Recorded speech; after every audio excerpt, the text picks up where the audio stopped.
KG school চালু করলা, যেন ছোটবেলা মুসলমানের সন্তানেরা মক্তবে যেতে না পারে, আর মক্তব বিমুখী হয়ে গেলে মক্তবে যদি যাইতে না পারে, এই লোকটা যদি মাস্টার ডিগ্রিও পাশ করে আর কিন্তু আল্লাহর বাক্সে ভোট দিবে না,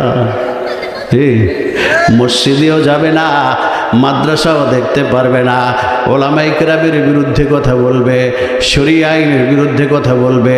এই লোককে যতই তুমি বুঝাও, যতই তুমি চিল্লা লাগাও, যতই তুমি আলেমদেরকে মোহাব্বত করে দাওয়াত দিয়ে ভাত খাওয়াও, কিন্তু তোমার দ্বারা আসল কাজ হবে না।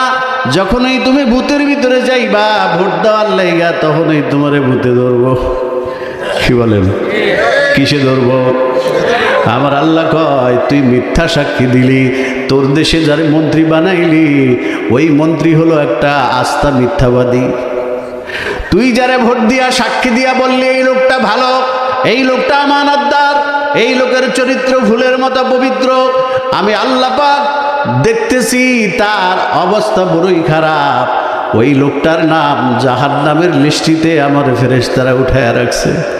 কারণ সে কথায় কথায় মিথ্যা কথা বলে, ওয়াদা করলে খেলাফ করে, রাষ্ট্রের আমানত আসলে সব চুরি কইরা লন্ডন নিয়ে যায়, আমেরিকা নিয়ে যায়।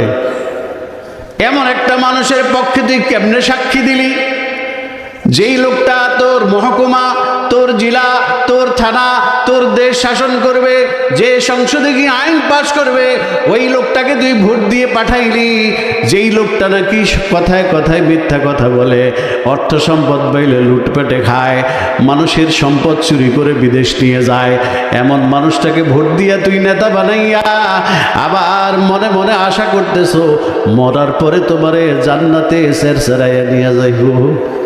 জান্নাত কি মামুর বাড়ি? ওয়ামান লাম ইয়াহকুম বিমা আনজালাল্লাহ ফাউলাইকা হুমুল ফাসিকুন।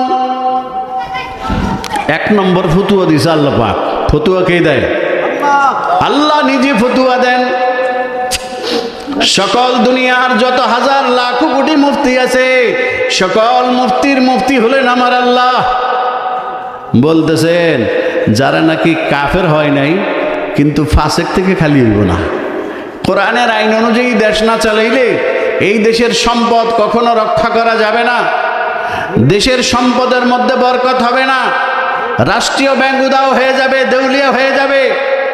দেশের অজস্র সম্পদ আছে, দেশের বাগবাগিচা আছে, বনায়ন আছে, দুনিয়ার অজস্র আপনার রাজস্ব আয়ের খাত সমূহ আছে, যে যেখানে বসবে সে